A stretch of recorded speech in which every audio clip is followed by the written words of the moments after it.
রাঙামাটি শহরের সবচেয়ে সুন্দর এবং নান্দনিক একটি পর্যটন কেন্দ্র হচ্ছে পলওয়েল পার্ক। এই পার্ক রাঙামাটি শহরের একদম প্রাণকেন্দ্রে অবস্থিত। আপনারা দেখতে পাবেন যে চতুর্দিকে কাপ্তাই লেকের মাঝখানে ঠিক এই পার্কটি অবস্থিত। আসুন আমার সাথে, আমি দেখাচ্ছি। এই হচ্ছে পার্ক। এই পার্কের সামনে যে লেক, এই লেক থেকে বিভিন্ন টুরিস্ট স্পটে যাওয়া যায়। বিভিন্ন আপনি ইচ্ছা করলে হাজারছড়া যেতে পারবেন, ওদিকে আছে রাঙামাটি জোড়াছড়ি এলাকা এবং বিভিন্ন স্পট দেখা যায়, এবং পাহাড়ি কিছু আদিবাসীদের বসতবাড়ি আছে, সেটিও দেখতে পারবেন। এবং এখানে বোট ভাড়ার মাধ্যমে আপনি এই টুরিস্ট এরিয়াগুলো দেখতে পাবেন। এখানে থাকার মতো ছোট ছোট বেশ কিছু ঘর রয়েছে, রিসোর্টের মতো।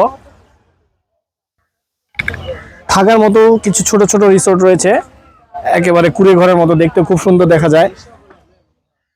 যতদূর চোখ যায় শুধু কাপ্তাই লেক আর কাপ্তাই লেক। একমাত্র কৃত্রিম লেক, বাংলাদেশের মধ্যে সবচেয়ে বড় একটি লেক, খুবই সুন্দর এবং নান্দনিক একটি লেক। খুবই ভালো লাগবে, আপনারা আসলে এখানে উপভোগ করতে পারবেন।